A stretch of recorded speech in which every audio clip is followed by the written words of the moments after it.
The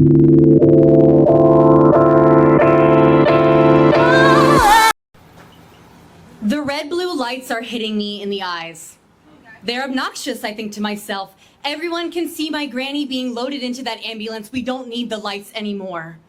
My dad is sitting next to me, one hand on the wheel, one hand on his leg. I can see him playing with the frayed threads on his jeans. Kennedy, he says, breaking our terse silence. It's just us. My 8-year-old sister was deemed too little for this trip to watch my granny be moved from the nursing home to the hospital as her body slowly revolted against itself. I respond, also playing with the fraying threads on my jeans near my knee, which is up by my face as I curl in on myself. I'm remembering days of homemade cinnamon rolls wafting through the hallways and hearing my granny call my name like it was her favorite song in the hymnal. Sometimes when I'm drinking my beer, as he is wont to do, I never see him smile or cry without the 40-ounce can in his hand. I remember when your granny used to take me to church. I remember too. I remember the impossibly tall stairs to reach the small classroom where they would look at me in all my 6-year-old glory and denounce my curiosity, scream at my rebellion. I learned to stay quiet after those days until my granny would pick me up and spend the rest of the sermon marveling at God for giving me to her. She was always there, I say, ripping a thread. The keen angels loved her. So I wonder, my dad says, looking over at me. The red-blue lights make him look eerie, like something out of a horror movie, too long and weathered by time to be comforting. For a woman that loves God so much, how could he do this to her? No. I know that this he is referring to the slow breakdown of who she was.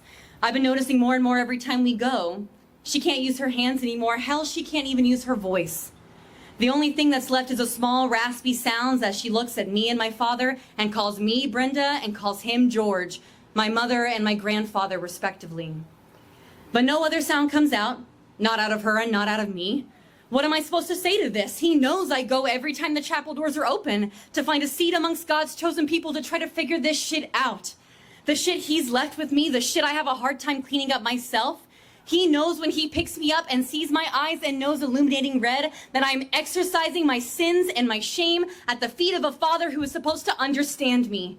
One that is decidedly not the 6'4" man that sits next to me in the cab of his beat-up truck. I don't know, I admit, chancing a look at him as he is decidedly not looking at me.